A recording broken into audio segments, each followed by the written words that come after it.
welcome to Nom Watch Review, part of Nom Talk Network. On the show, we review the latest film drops or throwbacks, celebrating a milestone while eating and drinking our favorite drinks and snacks. Before we get started, don't forget we do have merch now, so type merch into the little chat below, and you can see that. I got a tank the other day, and it's actually really comfortable, so get those. But I am your host, Erric Ramirez, and I am so happy to be here. Today, I am eating Taco Bell, and we'll get to that later. It's mostly gone because I was starving. And then wonderful producer Steph got us all these lovely little drink cups called Burn Books. And I am drinking a beatbox out of it. It's a new alcoholic beverage thing. They're really strong, but really delicious. So be careful. But I want to welcome our guests to the show today. We have a lot of them, mainly my fault. But we have Yaya, JP, Jordyn, Liza, and Jen. Thank you guys all for being here. Yaya, go ahead and introduce yourself and let us know what you're snacking and drinking on. So I'm eating dinner, and it's not a lot because it's like I'm not that hungry. But I got some bean sprouts, I got some pork feet, I got some large intestines, and I got some kimchi. And Ooh. I could not find my cup. It hasn't come in the mail, so I got. I'll just be the snake today. We'll definitely have to look into that because these are actually really good. I know. I'm so sad, but it's okay. It's the same shape. It's the same shape. But I'm just drinking some lemon water with some brown sugar, I think. Yeah, just very simple today. Very simple. Everything you always bring on, I'm just like, it sounds so good. Thank my mom. My mom's the cook, so I'm the one that reaps the benefits. Yeah, exactly it. Because you don't want me to cook. Everyone gets food poisoning. Ooh, no. I know Jen's like, yeah. Welcome. Jen's like too soon. Too soon. Jen, go ahead and introduce yourself and what are you snacking and drinking on tonight? Well, that was a heck of a segue. I am coming off a whole day of food poisoning yesterday, so I am enjoying. Not my fault. I wanted to lose 3 pounds, guys. I'm coming off. I'm eating some salt. Why is my saltines blurred? Because they're boring.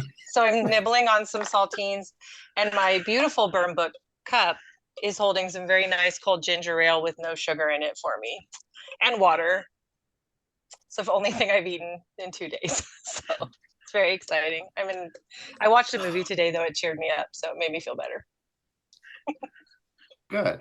As long as you watch this one and not the second one, then we're good. No, absolutely not. We'll get there. But thank you for being here. Jordyn, go ahead and introduce yourself and what are you snacking and drinking on? Hello, everyone. My name is Jordyn. Earlier, I had a buffet of food. I don't know what inspired me to do that. But we got some Costco ribs that are freaking bomb as hell. We put some Sweet Baby Ray's stuff on it. So I had some. They came out 2 charred, so I only had 1. Made some mashed potatoes over Taco Bell. It was just a burrito with like a little cheese dip. And in my Burn Book cup, I have a wonderful Cutwater Tiki Hurricane. So yeah, that's what I'm snacking on. Nice. Well, thank you for being here.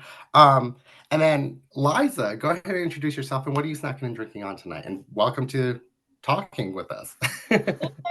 Yes, thank you for having me. I'm Liza Dean, and tonight I brought this before to Nom Talk, but it's like a small one of those like organic Granny Smiths that's like in the plastic bag, and it's way too small, and it like you could eat 5 of them and not feel anything.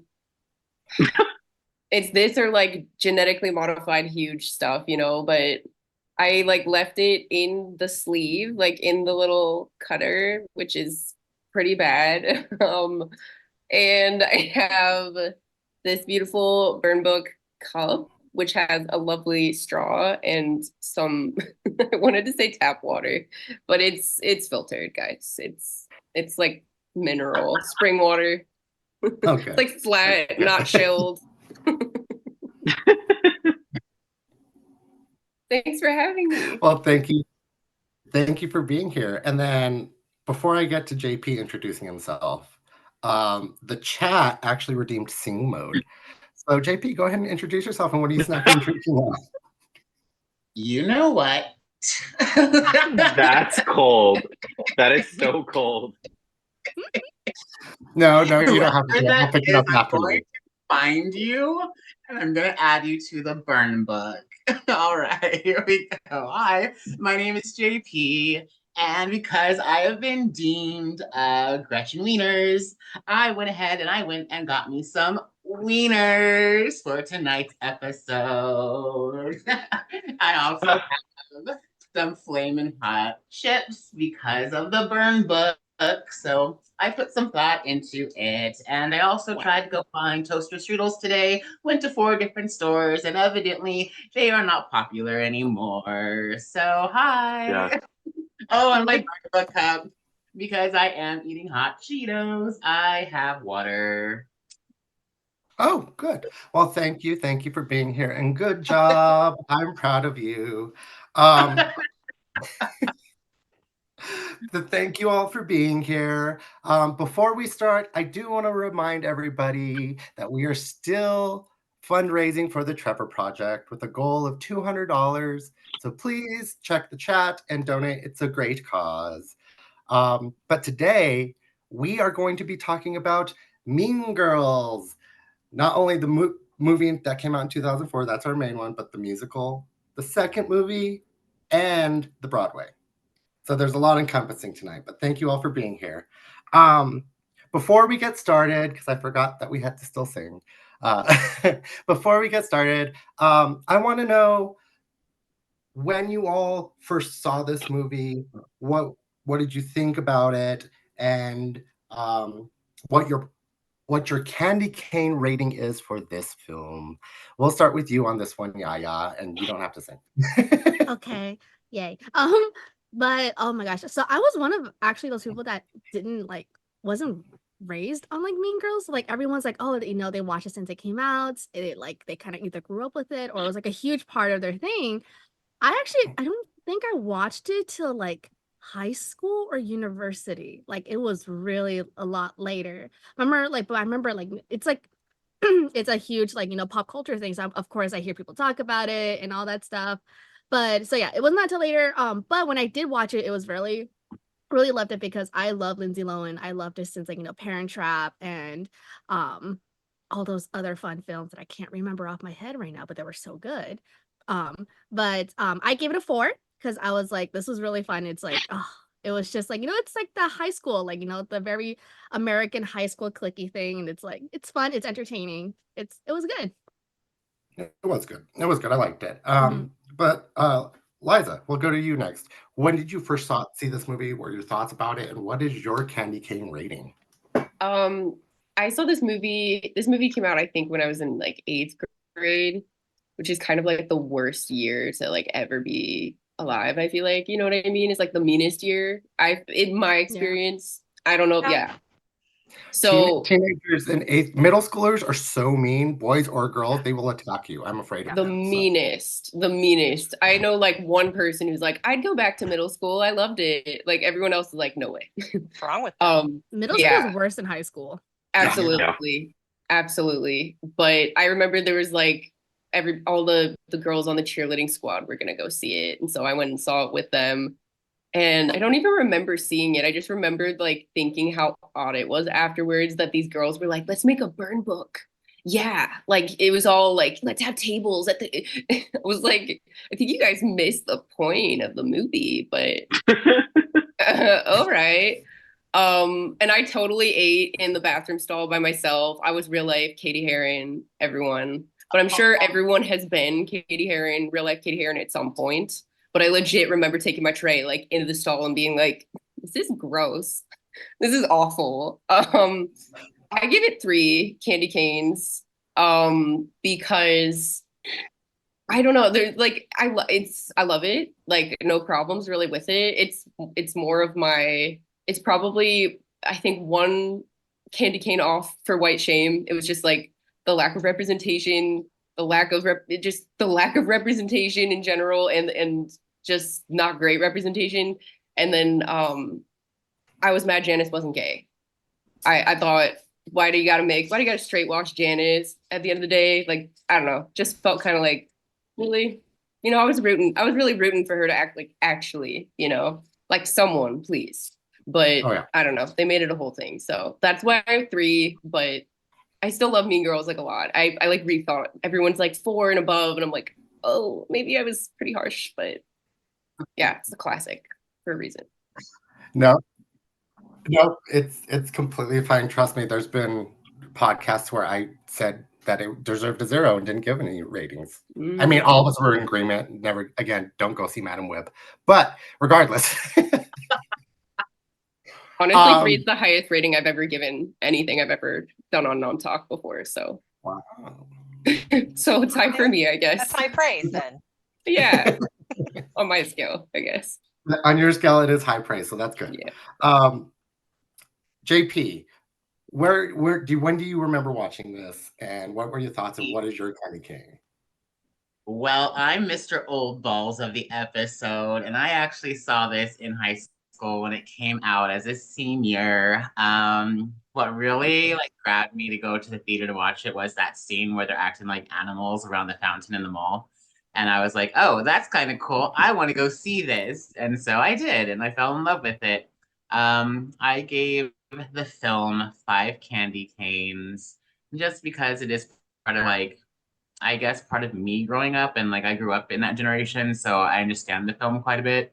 And I do feel as if it does kind of relate to how I viewed the world at that time. There were cliques in high school, and I was part of those cliques, And so, yeah, so I like it. It's nostalgic for me. And I also love the movie musical and the musical. So, yeah, obsessed.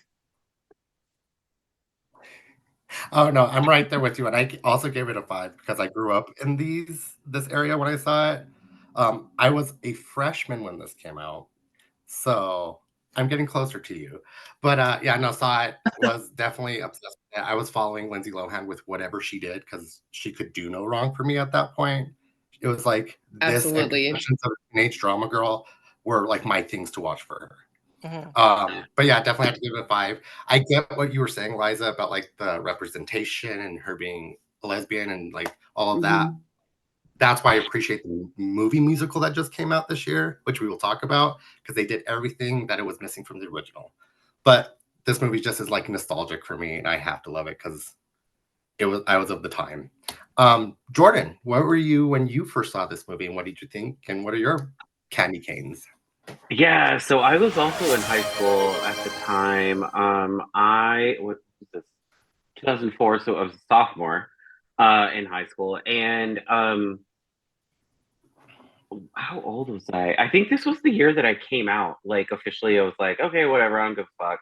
I came out to people, and it was everybody was supportive, they were embracing and all that stuff. And then sort of, I was the nomad in high school, so I jumped around to every single group and had friends in all places. And because I genuinely enjoyed people, I enjoyed friends, I enjoyed just listening and hearing, just what's going on with everybody. But I definitely was a part of sort of this environment, right? This mean girl sort of and the thing about this, and it's there's a TikTok person that does the senior drama people when they think that they're better than you. You wanted to be a part of this group, right? Because there was some social capital to being a part of this group, right? They got invited to everything. They got invited to this. They got invited to that. You wanted to do that, but at the same time, as a human, you're I don't really need that, right? But it was also sort of maybe what would it be like, right? And I was friends with these types of people in high school, right? Where it was yeah, that's cool. And they got into fights with people because oh, you did this, you did that. It was Desperate Housewives, but high school, you cheated on this, you did that, blah blah blah. Girls are fighting against, all that stuff. And so when this film came out, it was almost like a hyper sort of visualized version of what I was going through, but it made sense in a way where it was it was making fun of, but also it was kind of giving credence to the fact that like we were all going through our own experiences, like at that time, right? Like we were all going through these things, whether or not we were a lesbian, whether or not we were Damian, whether or not we were Cady, right? Like we all came in and we all sort of at the end just sort of realized that like none of this shit matters, right? And so I gave this film a 4 out of 5, only because it's really hard for me to do a 5 out of 5 in any film, unless it's Titanic, right? Like that's a 5 out of 5 for me. But this film, I think, hit so many spots, and I think for its time, it was good. But I definitely agree with Liza. There's a lot of things that were missing as far as like DEI. Like it was definitely a film of its time. But now in 2024, we can look back and be like, that probably wouldn't sit right with an audience now, right? Like if it came out, like it's a classic, but overall, I think it was hilarious. I think it was amazing. Like Amy Poehler, Tina Fey, like you have these two people that are just like SNL legends that are doing this thing and like, you know, just producing something that became something that was, you know, something that we can talk about today and like do this now. So I loved it. Yeah. Well, thank you, Jordyn. Erric appreciates what you were saying, and I am right there with you with the clicks and everything like that. Erric was kind of a mean girl as well, but jumped around to different clicks. But Erric has to now ask Jen when she first saw this movie and what her thoughts and Annie Kane ratings were. I love you, Jen. Erric loves Jen. Jen saw the chat, so Jen knows. So Jen had a 5-year-old and a 3-year-old at home tonight. Tim seems to be taking over the Regina spot tonight. Jen had a 5-year-old and a 3-year-old at home and thought, God, this movie looks good because it's not animated. So yeah, I went to see it with some people I worked with. I worked at Starbucks at the time. Jen worked at Starbucks at the time. So Jen and her fellow baristas went to see this movie. And Jen's first impression of this movie was it was a slightly less dark Heathers, which was my Mean Girls. So Jen enjoyed that. Less murders, always a good thing, I think. We can agree on that. And yes, Tina Fey, Amy Poehler, like Amy Poehler's character is what Jen's mom would be if Jen's mom was funny and not traumatizing. No. Oh, it's just, yeah, very much so. The scene at the prom where she's in the background in the pictures trying to get in the I was just like, oh, it's my mom. So it brought back a lot for Jen to see, you know, this. I don't know that Jen was ever a full mean girl, but Jen was on the swim team, student council, a little bit of everything in high school, kind of did the same thing, moved in all the different circles, and went to a very different high school. Jen went to high school in San Bernardino. So Jen's high school had a very different makeup than Cady's high school had. So you know, it was a different type of high school, but still, you know, far more diverse than their high school was, for sure. And not as many mean girls, I think, just due to that. So my high school experience, Jen's high school experience, was a little different. Maybe more lockdowns. Jen went to school during the Rodney King riot, so you know. Oh. When JP says JP is the oldest, no JP. Yeah, so I gave it 4 candy canes. Jen gave it 4 candy canes just because it did kind of bring Jen back to that whole Heathers feel and that alienation you feel, and who could be more alienated than someone who lived on a different continent among a completely different type of people in a different country and then is thrown into a public high school. Like, so just a great story about alienation and trying to fit in and the lengths you go to fit in because you think that's what you have to do. Oh yeah. And it Oh was yeah, great no, to get away from the babies for a couple hours. I love them Eric, dearly. They're not watching, Eric, but I love them dearly. Eric is sure that it was great to get away from him for a while. But I'm pretty sure we're done with that one. And Tim is probably gonna throw us curveballs throughout this entire thing, just warning you. And I'm gonna be the Regina and just pass them on to you guys. Boo. But let's get into it. So I'm gonna break down the movie a little bit.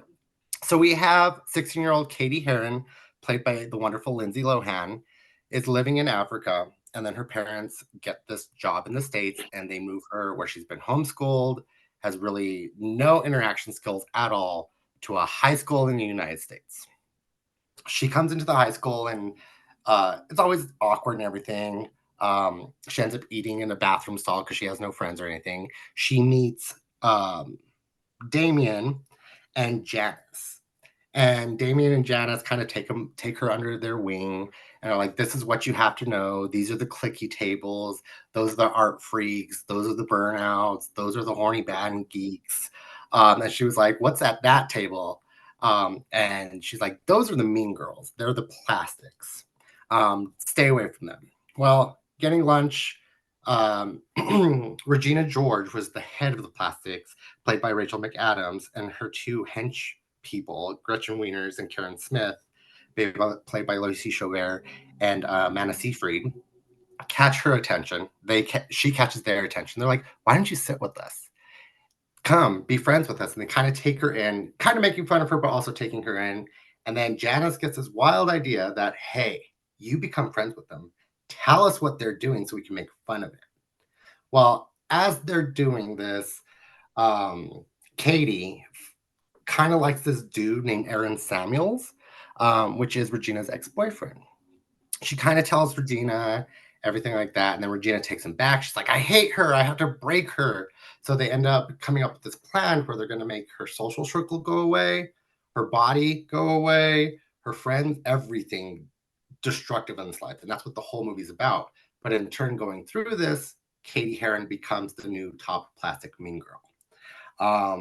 In the end, Regina gets shoved in front of a bus. Well, the bus hits her, not shoved in front of the bus. But then they go to Spring Fling Queen.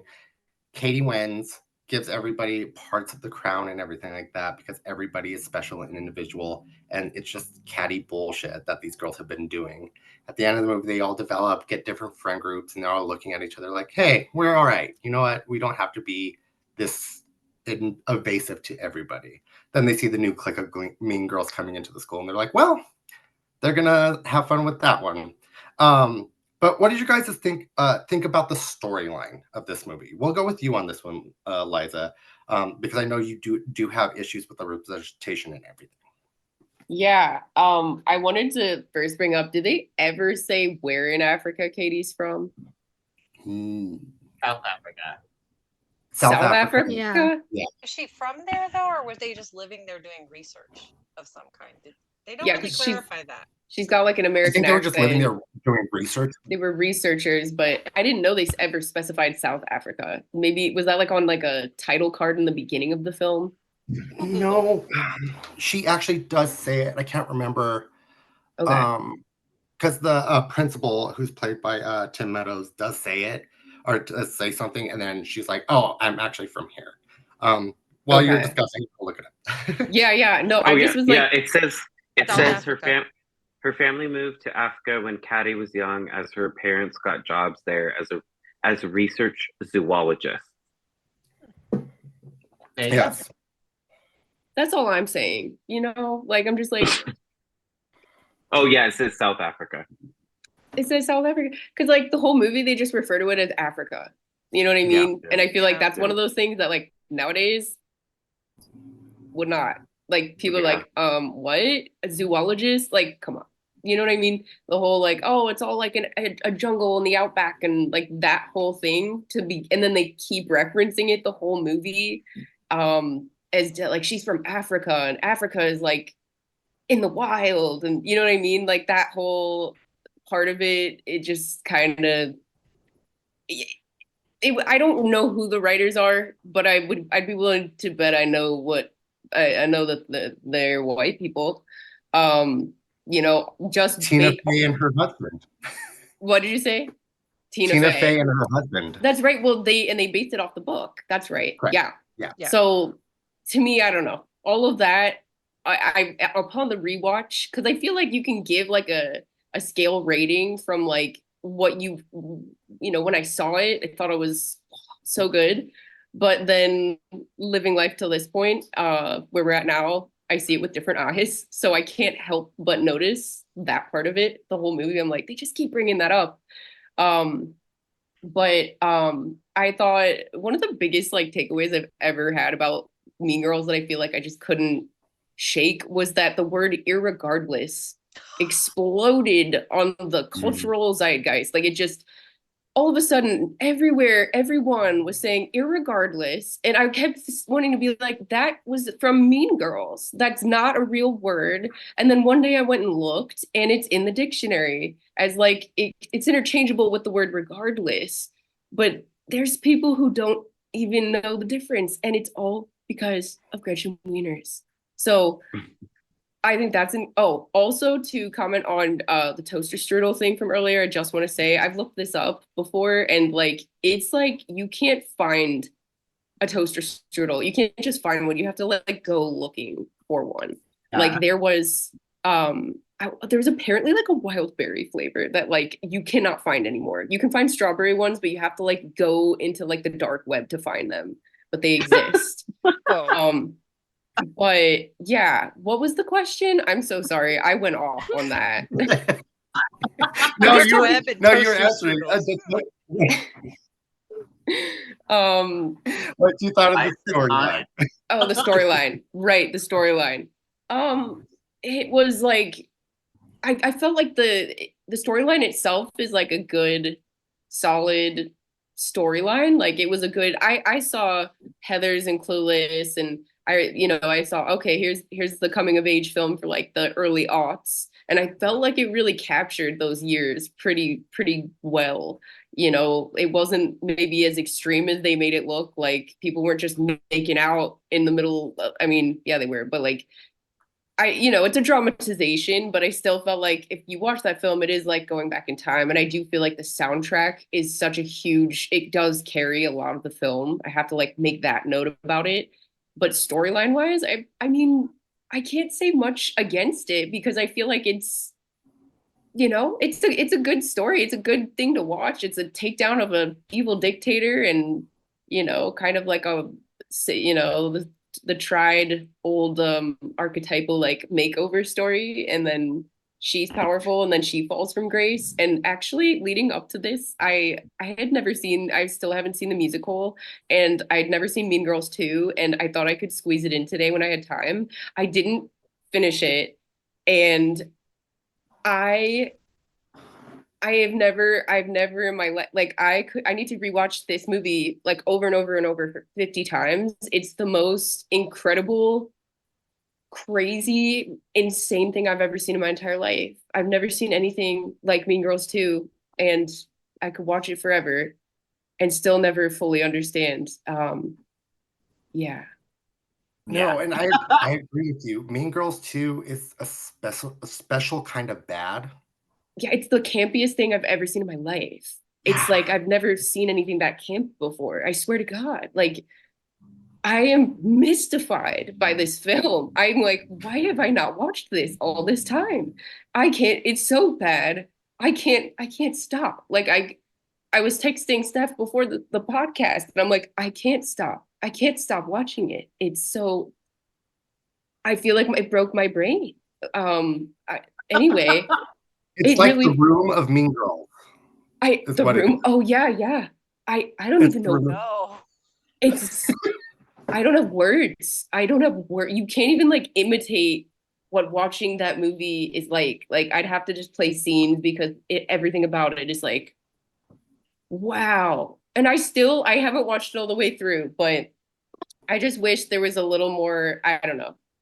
I wish specifically Janis Ian. I wish that she had turned out to be gay, and I don't like that at the end of the film specifically. Like it's just that she's straight and that's her redemption, I guess. Like it's you know what I mean? It's like, oh, it's such a bad thing to be, oh, don't be gay, you know, it's this whole, and I feel like that's throughout the movie, you know, like, but I was really rooting for Janis specifically, and I was let down by that. And I haven't finished Mean Girls 2, but I was really, I don't feel like it's gonna happen, but I'm rooting for that girl, those two, the Cady character and the best friend, the good nice girl. Oh, there's so much gay tension there, and they're not gonna make him gay, and I know it, and I'm really upset about it. Okay, I'm just gonna. It's like it's Mean Girls. Like, what? Come on. So maybe the musicals. I haven't seen the musical. Anyway. Watch the musical. You'll get you'll get that. So one, before I move on to you, Jordyn, Nom Tech has redeemed Hydrate. So cheers, everybody. Cheers. And then before I get to what you thought about the storyline and how it went, Jordyn, I also redeemed a quote that film. So you have to give me a quote from the movie. Oh my God, I've been waiting for this. Okay. All you sucker MCs who got nothing on me. For my grace, my lines, you can't touch Kevin G. I'm a mathlete. The nerves inferred, but forget what you heard. I'm like James Bond III. Just shaken, not stirred. I'm Kevin the Poor, the G silent. When I stick in your door, I make love to your woman on the bathroom floor. I don't play it like Shaggy. Y'all know it was me. Because the next time you see me, she'd be like, oh, Kevin G. That's enough, Kevin. Happy holidays, everyone. And that's my quote. Okay. So I should have waited for Hydrate so we could cheers you on that one. Cheers, buddy. That was great. Drink to that. That is literally one of my favorite quotes or favorite things of the entire movie. Oh my God. Thank you. I didn't look up the lyrics. No, but I love that. I love that thing. So the entire premise of the entire film, it fit what it needed to fit, right? And it sort of like we see the overall arch and the arching of and the growth of the characters throughout the entire film, right? Because at the end, you know, like they sort of fit sort of their ultra dynamic like ways of which they sort of played out in the entire, you know, film, right? Yeah, I will agree that there were some aspects of it that were like it's questionable if it was in 2024. But overall, I feel like this was definitely an over dramatization and over like it was made this way in order to portray a culture in which we sort of coveted, but when we get into adulthood, we're like, that was fucking stupid, right? Like it was overplayed, it was over dramatized because it was like, this is what it looks like to people. It looks ridiculous, right? Like the fact that like you have to infiltrate another individual's like power over like people, right? Like in order to bring her down, right? Like it was an over dramatized version of like what high school is, right? Like, and I appreciated that because it made high school feel human to me. It made it sort of like relatable in a way where I was like, this is fucking stupid. Why the fuck do I care what this person thinks, right? Like, why do I care, right? Like, so in high school, like I was like friends almost with everybody. I was in dance, like that's who I was. I was the fucking mascot senior year. I was doing like I had a 0 period, I had an 8th period. I was so busy, but at the same time, it wasn't because I did it for people. It was because I did it for me. It was because I did things that I loved. I just feel like this story in general like resonated with people, especially in our sort of like generation and generations, a little generation before, a little generation after. Like I feel like if I show this film to like my kids, that like if you know when I have some, they're not gonna get it. They're gonna be like, this is the stupidest fucking shit I've ever seen. And it's like, no, this is what fucking high school literally was over dramatized as, you know, like it like when I you know was going through high school, so I loved it. I think there were the jokes hit, like all the jokes hit. It wasn't like I was missing them, right? Like it was like every single joke in this film I got in the first run, and like even if I watch it the second time or third time or the 100th time, I'll still laugh because it's fucking hilarious. Like when they're all sort of like confessing, you know, in the gym, and Karen's like, I'm sorry I laughed at you when you got diarrhea.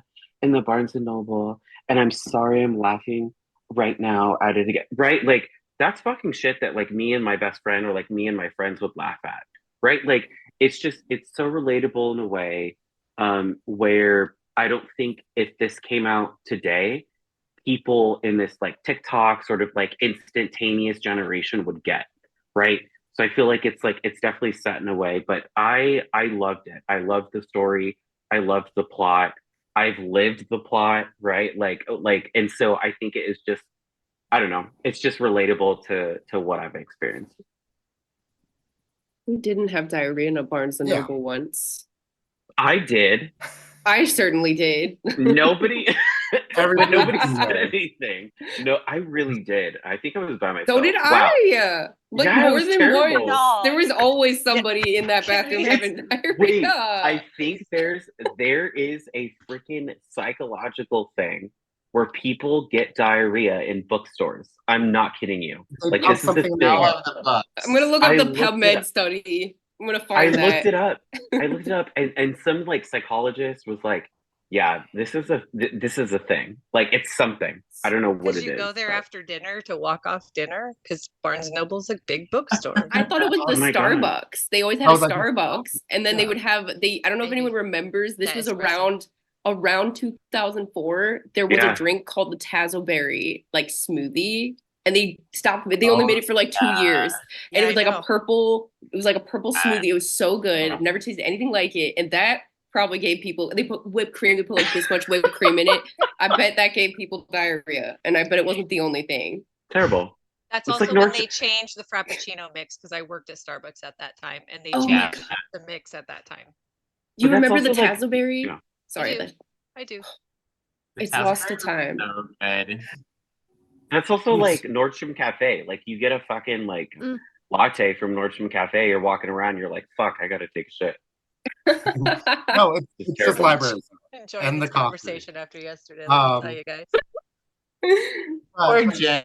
Re- She's like, "I'll too soon." reliving Oh, I'm it. sorry. It's okay. Yaya, Flashbacks. what are your thoughts about this storyline? And also, what are your thoughts about this cast that was primarily like all the adults from SNL alumni like Tina Fey, Amy Poehler, Tim Meadows, Hannah Gastill, and Lil Flynn? What are your thoughts on this cast, considering this is the first SNL like movie to come out with them that casted other people that weren't on the show to be the stars? Sorry, my brain is blanking. I'm just like still thinking about the Barnes. She's got the Tazoberry brain. Yeah, I know. I'm just kind of like, huh. I'm like trying to think back to like, did that happen to me in my maybe? How many suppressed diarrhea memories do I have in a Barnes and Noble? Or like a Now Borders? they're just going to be popping up, and you're just going to be like, oh, yeah. Yeah, I know.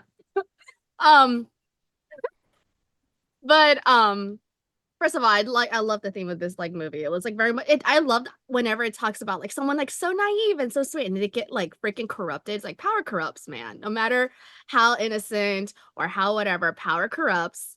When you have it, you're not gonna let it go. No matter how good of a person you are. And I think this movie does show that very well, even though of course there's redemption in the end. But in the end, people's power corrupts. I love this cast. It's just so funny. And it's like I know like because it's like meant it's we always talk about like how movies like oh they're trying to it's meant for children but it's also like trying to get their parents into it as well, and I think this kind of does it very well. Like you have like all those casts, like all these jokes, they like as Jordyn said, like all the jokes hit, and then these are jokes that like no adults will get, but at the same time like some of the funny ones like the kids are gonna be or like or the teenagers are gonna be like, this movie is really great for like it's relatable to like different generations and whoever watches it at like during that time, even now. Like I think that's why like for me personally I really like the musical, the one that came out recently. It's because it had that it's Mean Girls but like definitely evolved, and I think like of course like people hated it because it was a musical and it didn't really market itself as a musical, and then people hated it, and that did itself in injustice. But I think that one did real well because that one actually does have the whole the whole social media, the TikTok, they had their cell phones, the TikToks and all that kind of stuff. So I feel like Mean Girls it's so good to Mean Girls is so good to the part that even with a revamp, a more modern version of it, it's still the same in essence. That you need a good foundation for something to build on. I think that's what Mean Girl was. And I have critiques, lots of critiques about the movie because I love the soundtrack of the Broadway so much better. And I think that's a lot of people who are into musicals. That Cady didn't hit at all. That's my one complaint about the movie musical is I did not like Cady. Revenge Party was so flat, and I was like, "What are you doing?" It's like, why are you look at this fighting now? And it's like, no, you're supposed. This is your we're effing her up. Why are you so chill about this? It's like, no. Yeah. But yeah, so no, definitely I feel like, But yeah. we will get to the musical. We're about to jump to the musical, actually. But yeah, it's just with the cast, I think it's great. I think the cast does very well. They're very on point with everything, all the timing, everything is just beautiful. They merge so well. Everyone merges so well. Everyone in Chinese, when we talk about acting, it's they're able to catch and throw each other the ball, and they're very cohesive with that. And I think that this cast does it very good. Oh yeah, no, I agree with you. And weird to think that Lindsay Lohan wasn't supposed to be Cady. It was supposed to be Rachel McAdams originally, and then they switched it because they thought that Rachel would be a better Regina because she was so sweet. Plus, also all the other the casting of this movie is ridiculous. All of them were pretty much cast in each other's roles at one point, and then they ended up on who they actually were. Oh. What are your thoughts about this cast, Jen? I love Lindsay Lohan. I watched her grow up. I loved her in Parent Trap, and then Freaky Friday I'm not big on remakes ever, but Freaky Friday is probably one of my all-time favorite remakes. I would watch Jamie Lee Curtis do anything. You make it another chance because they're maybe remaking it again with Jamie Lee Curtis and Lindsay Lohan. Freaky Friday again with them? I thought that was confirmed. Yeah. Oh, it was confirmed. Yeah. Oh, good. Well, I would watch her do anything. And it was just such a fun take on that story. So I loved Lindsay Lohan from that. And then, so when this came out, I didn't know I was about a year away from being Tina Fey's character, going through a divorce and everything. So, so I didn't know to relate to her as much. Not selling drugs to high schools. No, I know she didn't do that, but well, I guess technically Starbucks, sort of. And then I became a pharmacy technician. So hold on. You were a pusher. You were a coffee pusher. I was a Frappuccino pusher to the max. But I thought the cast was great. Because Amanda Seyfried, she's such a wonderful actress, and she was just so one-dimensional in this.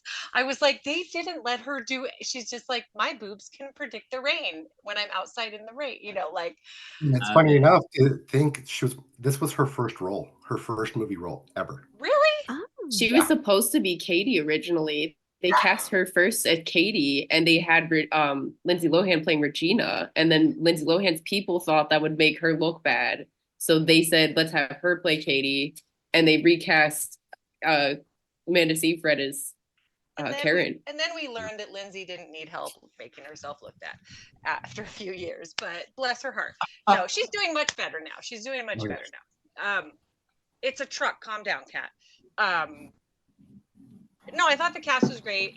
Tina Fey, Tim Meadows, Amy Poehler. You can't go wrong there. I love, and I'm blanking on her last name right now, but Lizzie, who plays Janis. Kaplan. Lizzie Kaplan, yes. So if you love Stephen King, I highly recommend the second season of Castle Rock. She plays a young, from Misery, Annie Wilkes. Will blow your mind. Just, she's amazing. And she's so good in this and any other role I've ever seen her in.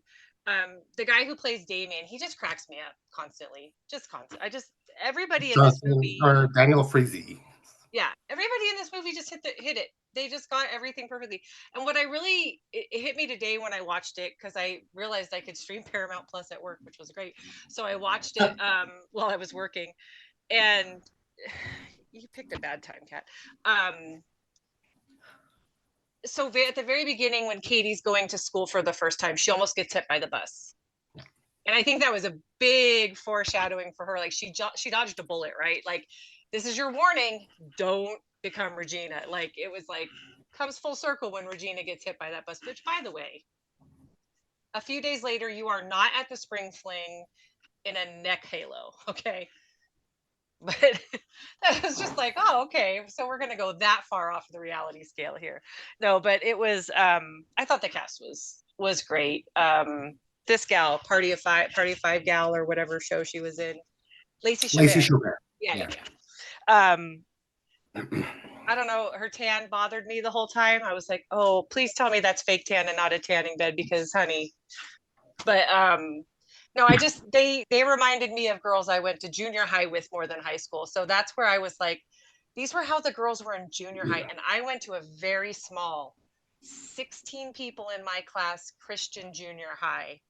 So imagine when you have at least that many people who are like that in a small class like that. It was, yeah. So high school was a savings grace to me.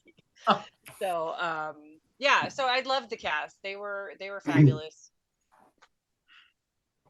But not, yeah, could have been way more. Good. No, I love this cast too. Who they picked at the time were all of, like I said, it was Amanda Seyfried's first role and everything, but they were picking people like Rachel McAdams and Lindsay Lohan and Lacey Chabert, who were the teen girls at that time. So it's perfect. Before I get to you, JP, with what you thought of this cast, I want to know what you think, but also bringing up that all the guys in this cast, Aaron Samuels, played by Jonathan Bennett, Kevin Namarpour, played Rajiv, and Damian, played by Daniel Freezy, are all gay now, and were gay back then, and they were these like heartthrob things, which were so funny to me now. What are your thoughts on this cast and about them then coming out being these heartthrobs, and all of them were just like, hey, we're actually all homosexual, which is what I wanted.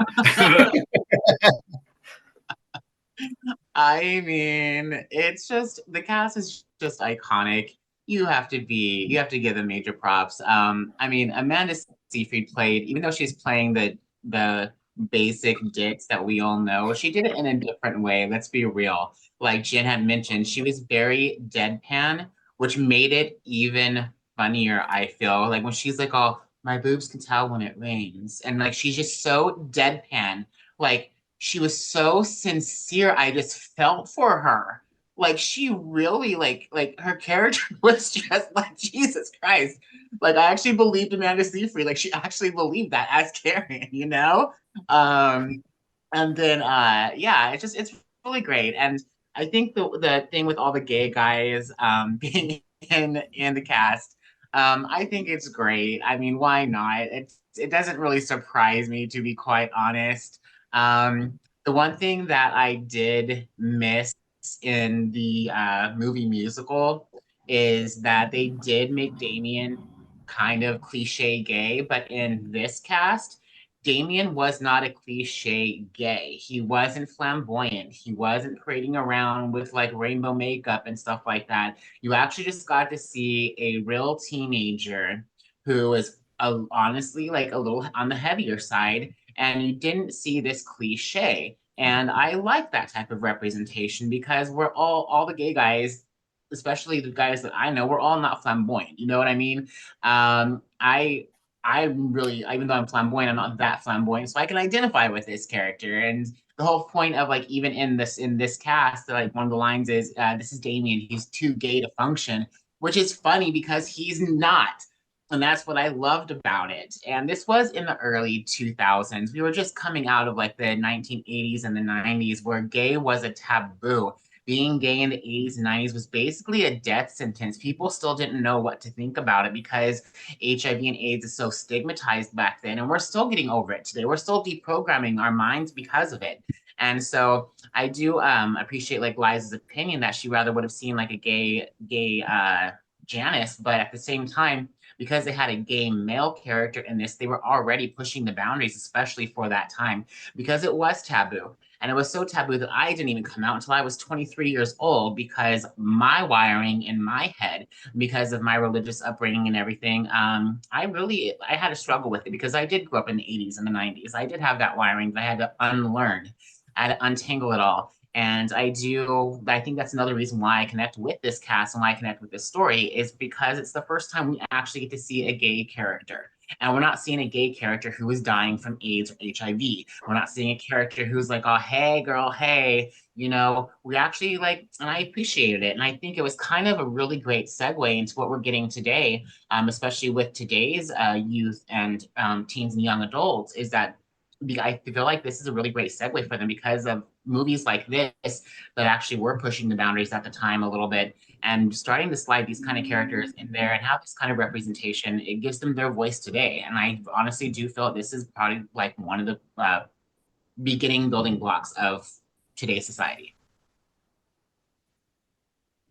Oh yeah, no, I completely agree with you. And the why I phrased that question the way I did to you was because this movie has stemmed several things out of it. This came out in 2004. Then we have the 2011 Mean Girls 2, which Liza already said she wants the nice girl and the main girl to get together and be lesbians. I'm not going to ruin the end for you. Don't finish the movie, but I'm not going to ruin the end for you. Don't watch it. I feel like it's like Valley of the Dolls and Valley of the Dolls 2. It's like one of them's like kind of iconic and the other is just completely off the rails. Well, like I don't know if it's a good comparison, but it feels like it. Like producer Steph said, she was like, that is definitely one of those like Target movies that you were just walking. You're like, oh, they made a second one. Let me get this out of the $5 bin type thing. I didn't know there was a second one. Mean Girls? I had no idea. When you were talking about the second one, I thought you meant the musical movie that just came out. So I was like, where are we talking about four things? Nope. I didn't know either. I didn't know either. Eric reminded me yesterday there was a sequel. It's on Paramount Plus. Watch it completely once. It is not good. Mean Girls 2. Strong endorsement, Can't look away. Eric. It is not good. Don't watch it. Don't watch it. I won't. Maybe or have some drinks and then watch it, and then it'll be better. Oh, okay. But anyway, 2011 we get Mean Girls 2. Then 2017 we get Mean Girls the musical on Broadway, which is a huge thing. It lasted for a while. And then stemming from that, just this year, we get Mean Girls, the musical, which, in my opinion, I love way more than actual Mean Girls because it gives me my gay musical theater degree life with music, plus Mean Girls, plus I updated with diversity and everything that I wanted that was missing for this for me wasn't that. But what are your thoughts on everything that stemmed out of this and the fact that there's representation, both gender and ethnicity and across the board? What are your thoughts on all of these that came out? Well, I'll go with you on this one, Jordyn. We can't hear you. I just realized that when it was like, you're on mute. Like at the top. So to be fair, I haven't seen any of the iterations after Mean Girls. I had the opportunity to see it at the Pantages when it was here, and I think I was out of town and I couldn't see that. But seeing what I have seen, like on TikTok, on like certain things, on Instagram, on all that stuff, I think it's like they're trying to bring it up to speed with sort of like what was 2004 standards versus like what is the recent 2020 standards, right? Of like what's going on. And I think that's fair, and I think that's great.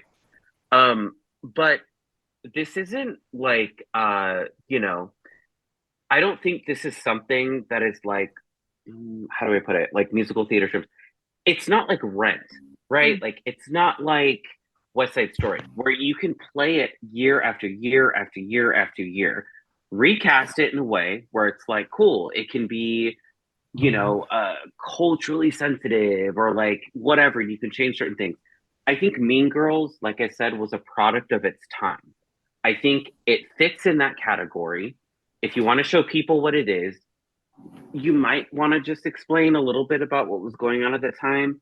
But I don't feel like it needs any updating, right? Because back in 2004, we weren't really thinking about what we think about in today's terms when it comes to diversity, equity, all that stuff, right? I think it was funny for where it stands in that era, but like just sort of from what I'm hearing tonight, like, oh, this caddy wasn't good, or like this, that, and the third, right? Like, it's cool, but like if you get the wrong person in the wrong role, it's not going to deliver the same amount of like hilarity or of like what it meant, right? It's almost like if they, I don't know if they had, but like Clueless is one of my favorite films of all time. Like that film encapsulates just a generational aspect of like what, if they were to do that again, do it a musical, do all that stuff, make it relevant. Like, I feel like Clueless was a little bit more diverse and relevant for what it was than Mean Girls was. I don't feel like it's as funny, but I do feel like it's a little bit, so it could have been done better, right? Like Mean Girls could have been done better because they had predecessors where it was like, oh, this like Jawbreaker, right? Like all these other things where it's like they could have taken it from. But I will say, I'm glad it has spurned a lot of these other iterations for people to like experience sort of like what Mean Girls was. But I don't think anybody could top the original, and that's just me. Yeah, no, I get where you're coming from. But on my aspect, like I said, it took everything that were issues for me in this one, even though I gave it a 5 and I love it. It's like that slice of life of culture that I lived because I was right there. I was their age, everything like that. This one, even though I don't understand a lot of like maybe the references because I am older, I'm not in high school. I would hate that right now. But it does definitely update it for me. And I think they did a very good job of it. What are your thoughts on the like all the new iterations of it, Yaya, and like the updated version of the musical? So I have not watched the second one. I would have to respectfully disagree with Jordyn here because I adore musicals. Like musicals are my life. Like I'm like fighting right now to like tell producer Stephanie, I'm like, I want a Phantom of the Opera like episode. Stephanie. I know. That's like that was my life. I have watched that movie over 10,000 times. I counted. I have seen it live like 20 times. So I I'm saw like live with Sarah Brightman in San Francisco. Oh my god. oh my gosh. I've seen it with Michael Crawford. Yeah. I'm that old. Okay, ladies and gentlemen. God. Thank you. Now I'm off. The podcast is over. Yeah, like, okay, good night. Yes. Sorry, we got off the rails. We got y'all No, again no. now. For me, it was Sierra Boggs at the Like in that Vegas water. one. Anyways, but yeah, so I love musicals. So I actually adore musicals. And the thing is, like, Mean Girls, like the musical came out when like it's kind of like the peak of when they started redoing the whole musical remix. Like every iconic movie got a musical remake. Legally Blonde, Shrek. We just got SpongeBob. And Which it's was like, so good. it's so good. And that's the thing, like people always like knock it because it's like, oh, it's like they're saying they're selling out, trying to get the normies in, or like, it's like stuff that doesn't. I would disagree. I feel like it adds more. When you have a musical, I personally feel like when you do a musical, you're able to add more to characters, and I feel like that's what the Broadway musical did so well. I like my constant like thing in my head is my name is Karen, my teeth are shiny, my like what was it my hair is shiny, my teeth are and then my skirt is tiny, and it's like that's always in my head. That is like constantly like my elevator music. So I love this stuff because I feel like these songs actually add more. I love who's the one that played Regina in the movie? Renee Rapp. She is gorgeous. Oh my god. as you have that song, I just have My Name is Regina George just Yes. looping. I love her.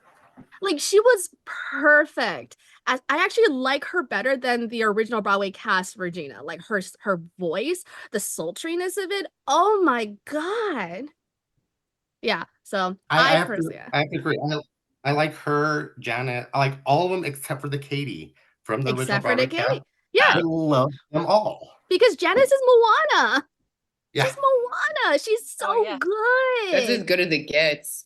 Right? Amazing. Yeah. Everyone, like, other than Cady, that movie, and I did like they had to like they took out 16 songs because the musical's long. Yeah. Like, they took out 16 songs for gosh. for the movie, and they cut down a lot of the songs. Like, My Name is Regina George. They cut off like, Gretchen's verse. They cut off Karen's verse, which pissed me off because I was hoping for that.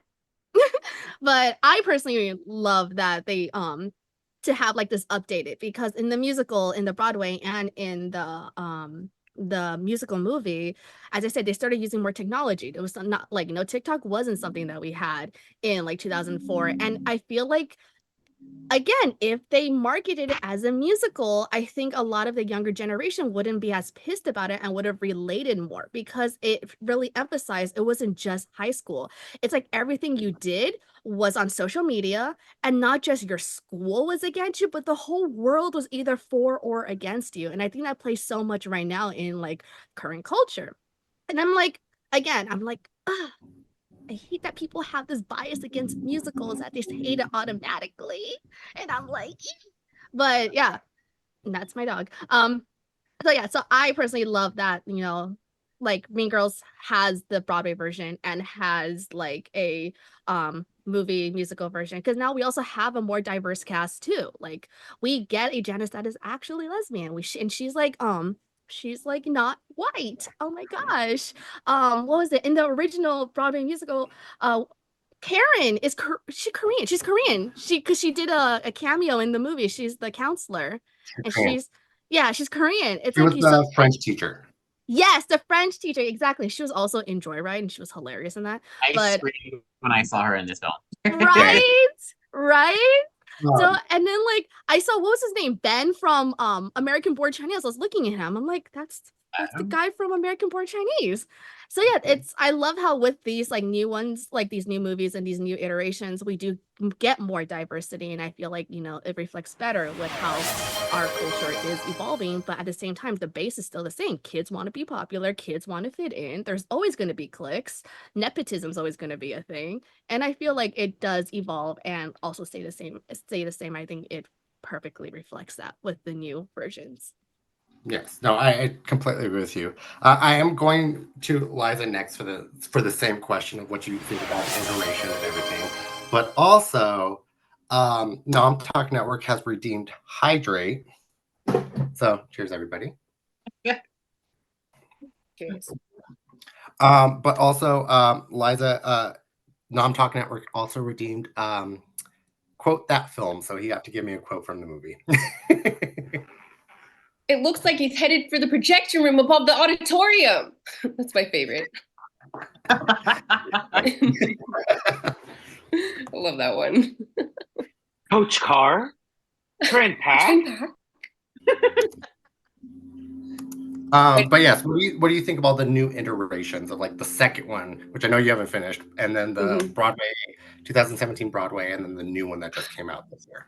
I wish I could answer this question more fully, because I haven't seen the Broadway or heard the Broadway version, and I haven't seen the new movie, the new musical movie. So I feel so bad about that, because I was ill prepared, and I didn't anticipate. And it's like, of course, we're going to talk about all the different iterations of Mean Girls. So I hadn't been familiar with these things, but Mean Girls 2, I could talk all day. I haven't even finished it, but wow, my goodness, I can't even believe I feel like I'm brain dead when I watch that movie.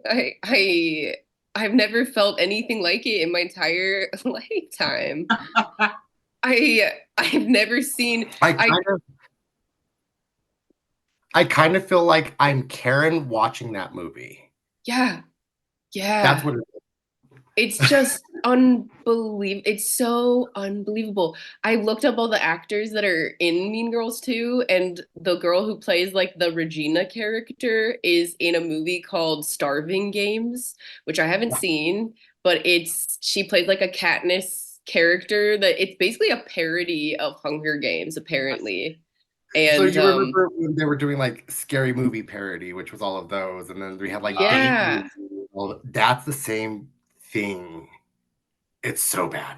Oh But yeah, it's also yeah. Well, I mean, but like, I mean, Valley of the Dolls isn't like really comparable to Mean Girls in that it was based on a book, like originally, and the thing is it was intended to be good, but then it was received as like the campiest thing ever, and it was considered, critically panned.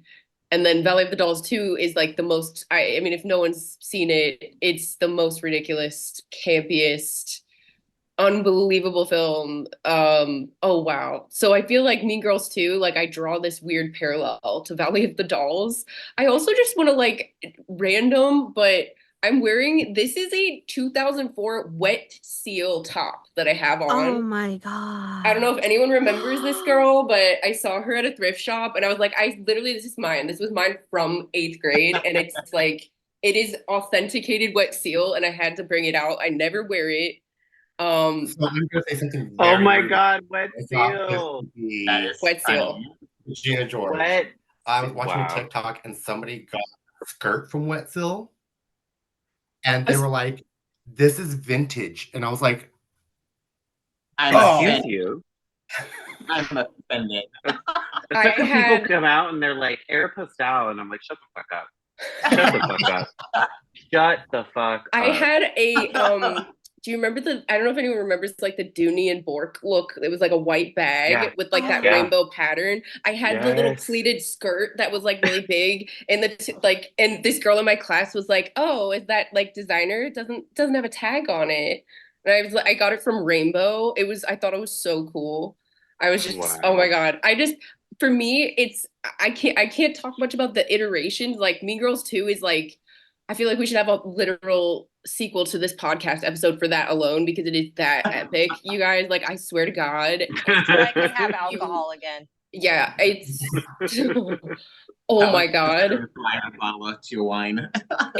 It should be two girls falling in love. That is my only thing I can say about it. It probably isn't gonna happen, but it should be. Because they try to kind of, it's a little bit like Grease too. They kind of try to like shake Cady up a little bit. Yeah. Like, you know what I mean?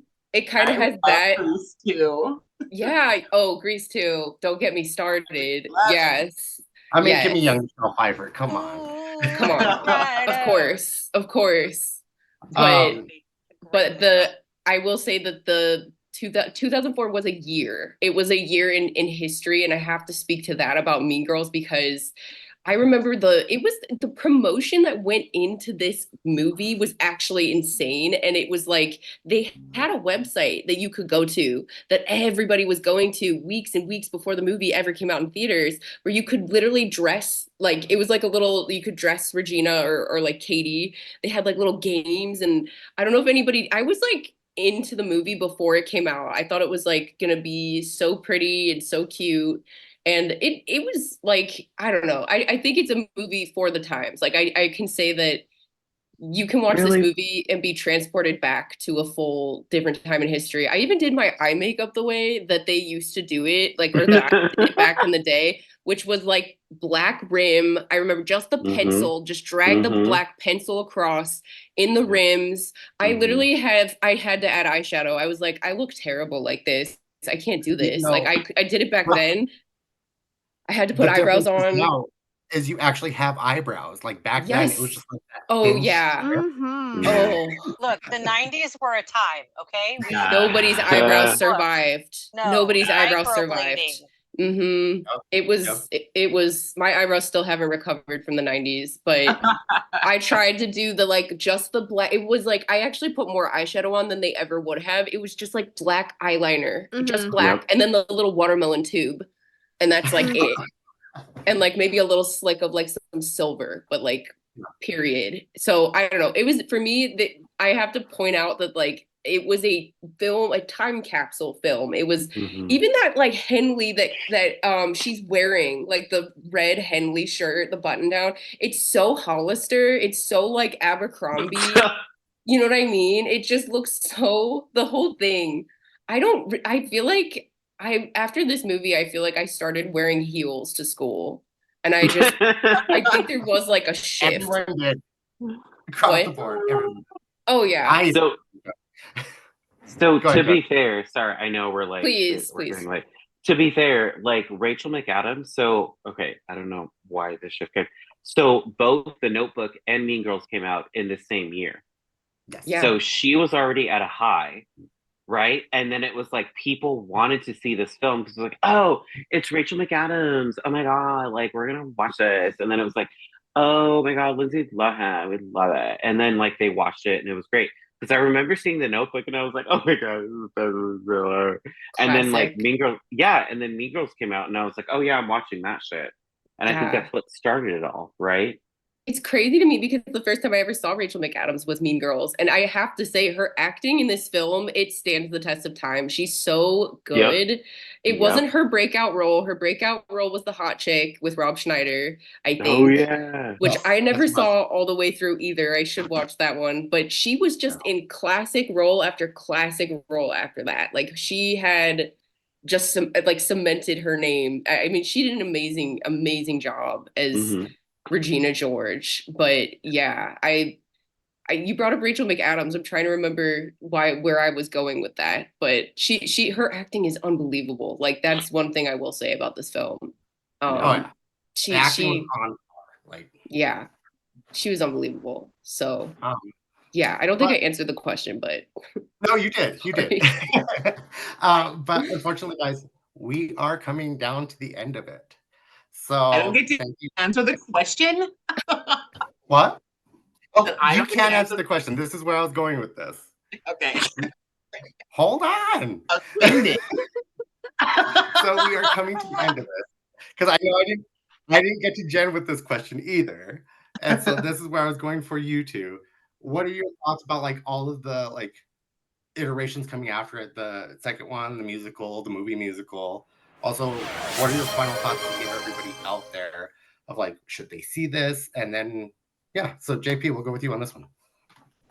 So just real quick. So the original Mean Girls back in the early 2000s, it's very satirical. It's very SNL. The Plastics could have been an SNL skit that could have gone viral. That's what that movie was. It's making fun of our society at that time, which is the point of artistry, no matter what form it is. This is the artistry of writing. It's going to be the artist in the realm of artistry for like in the comedy realm, you know? And like Liza did say, it does stand the test of time. And like Yaya said, I do kind of disagree with Jordyn as well, respectfully, because I do think that the story is timeless. That's why it has been so successful. Tina Fey has built an empire off of these women.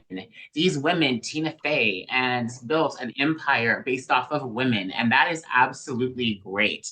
And when you take a look at all of the other adaptations, the story is easily adaptable. You have the original Mean Girls, which I'm wearing right now, the Golden Girls, you know what I mean? They were so mean too. They were just mean to each other. But then you have the Heathers, you have this story, you have a lot that they kind of like fall after. And it's just one of those stories that can be adapted really, really well. The musical is super, super silly. It's super theatrical. I mean, the characters in that are it's ridiculous how silly the musical is. And like Yaya said, they did cut a lot of the funny when they cut all of those songs, especially those small little moments.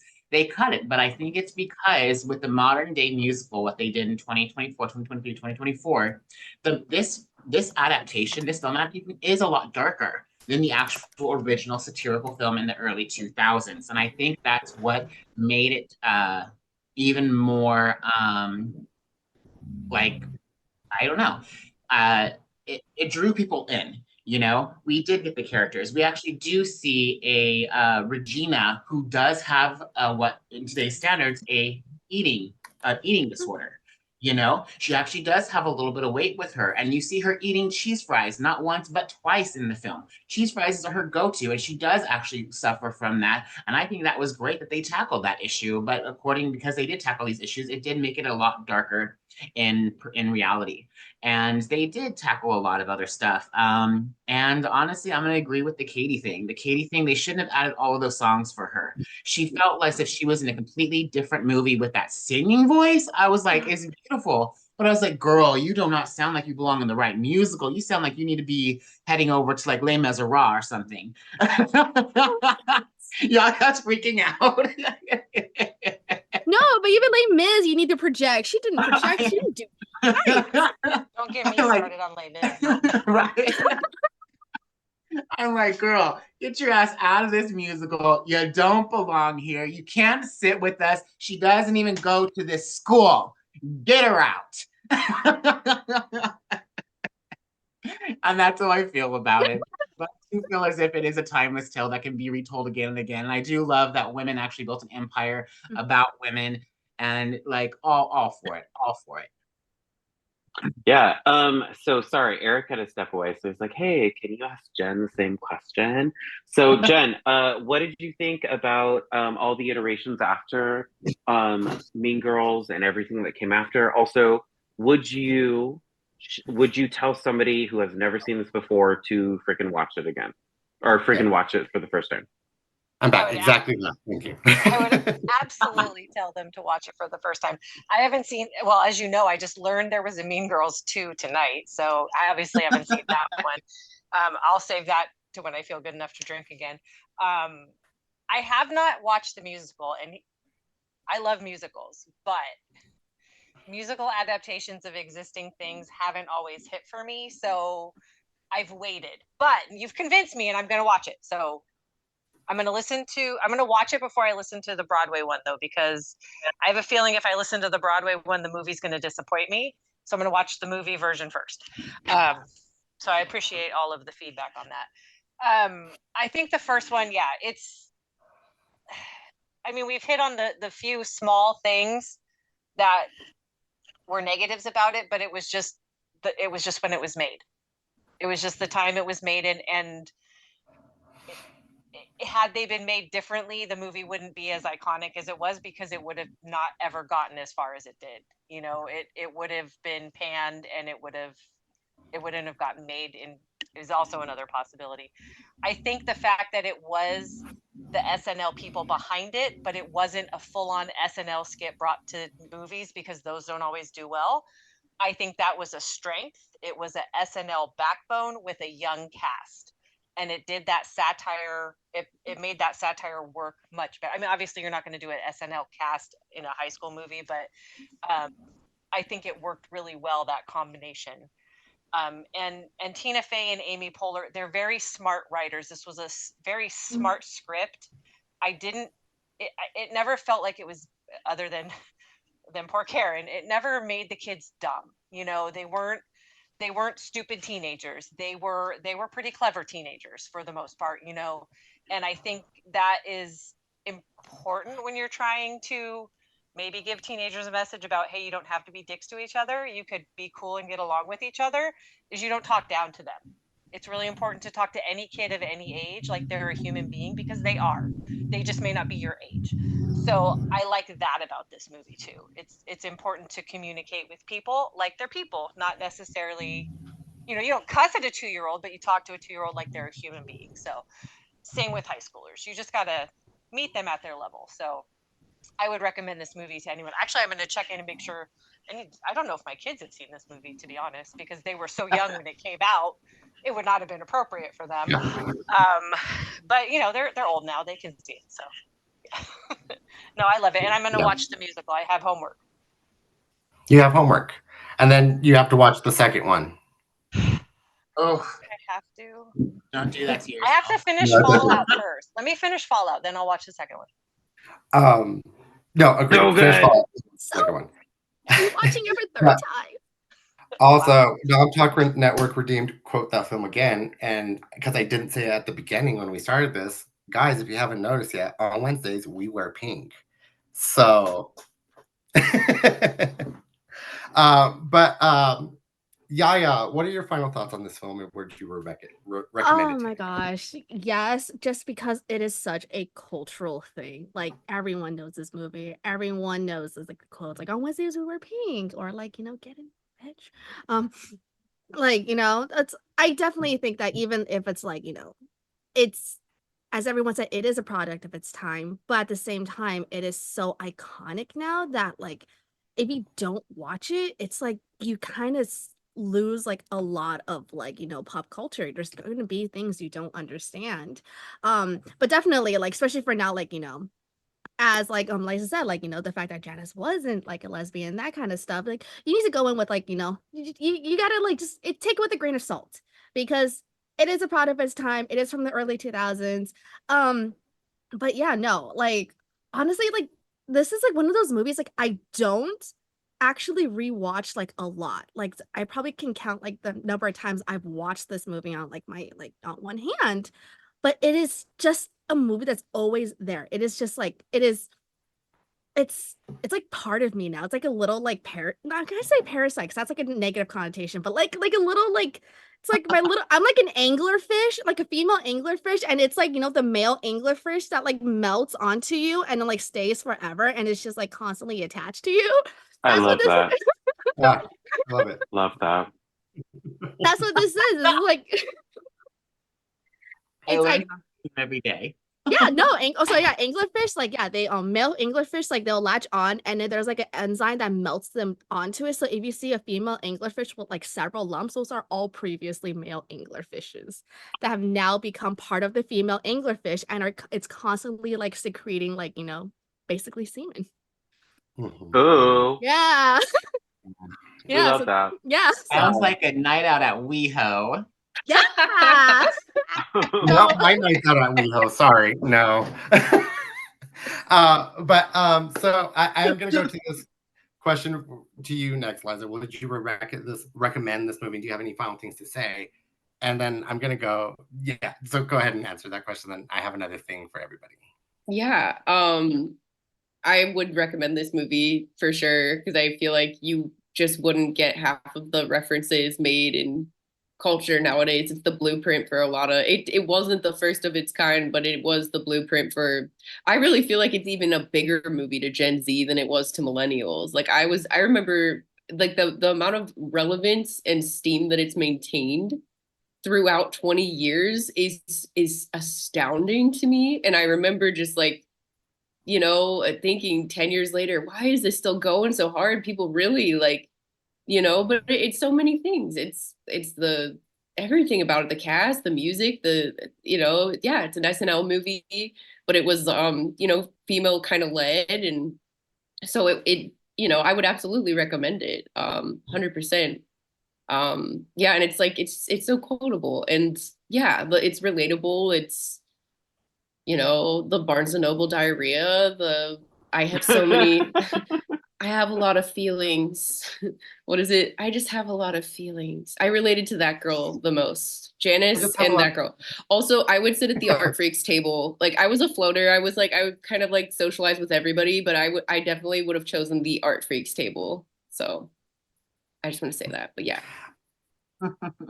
I was kind of part of like the horny bad nerds, but also in the art freaks. I floated around, but like that's what I was friends with. But absolutely, we are out of time, guys. We actually went a little bit over. So as I go to you to say where everybody else can find you on the socials or the World Wide Web or anything, I also want you guys to give me your favorite quote from this film because there's too many of them.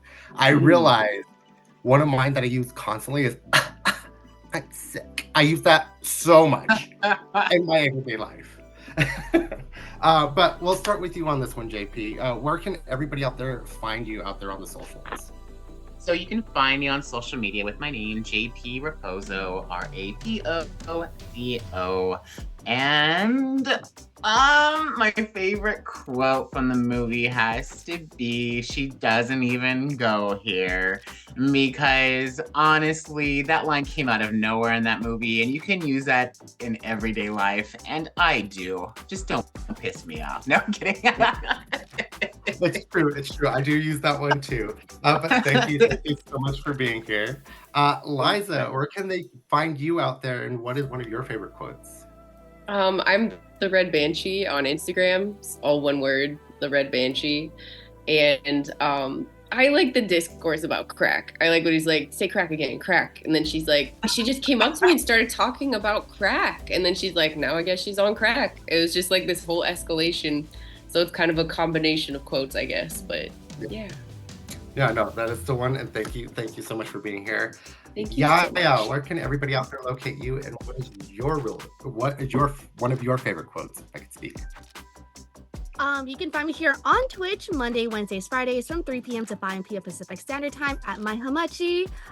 You can also find me on YouTube at Yaya, where I make videos about Chinese culture, Chinese history, traditions, and all that fun stuff. And you can find me on throughout the socials, TikTok, Instagram, Twitter, all that fun stuff, either at Yaya or at My Hamachi. You get to go the good ones. But my was also like, there's a 30% chance that it's already raining. Yes, thank you. Thank you for saying that line. Karen must be represented. But thank you. Jen, where can we locate you out there, and what is one of your favorite quotes? You can find me on Instagram, do_as_Peggy says, and also follow our cosplay adventures with the West Coast Avengers on we have like 4 events this weekend, so we'll be busy. What is it? Oh, at California Avengers. And one of my favorite quotes is, that's why her hair is so big, it's full of secrets, because Damian, he has the quotes. Yes. Agree. Well, thank you again for being here. And then Jordyn, what is your final thoughts, and where can people find you, and what is one of your final quotes? Sorry. Well, you can find me on Instagram, City of Stars 13. I post funny stories. That's all I do. I don't do anything else because I'm lazy and don't do anything. But one of my favorite quotes is, "Hey guys, happy hours from 4 to 6. Oh my God, is there alcohol in this? Oh my God, honey, no. What kind of mom do you think I am? Why do you want some? Because I'd rather you have some in the house." Favorite quote. Oh, I love it. Well, I already said my quote of the I'm sick. It's my favorite. But thank you all for being here. And again, we have Liza, who is our Cady. We have JP, who's our Gretchen. We have Jordyn, who's our Karen. Yaya, who's our Janis.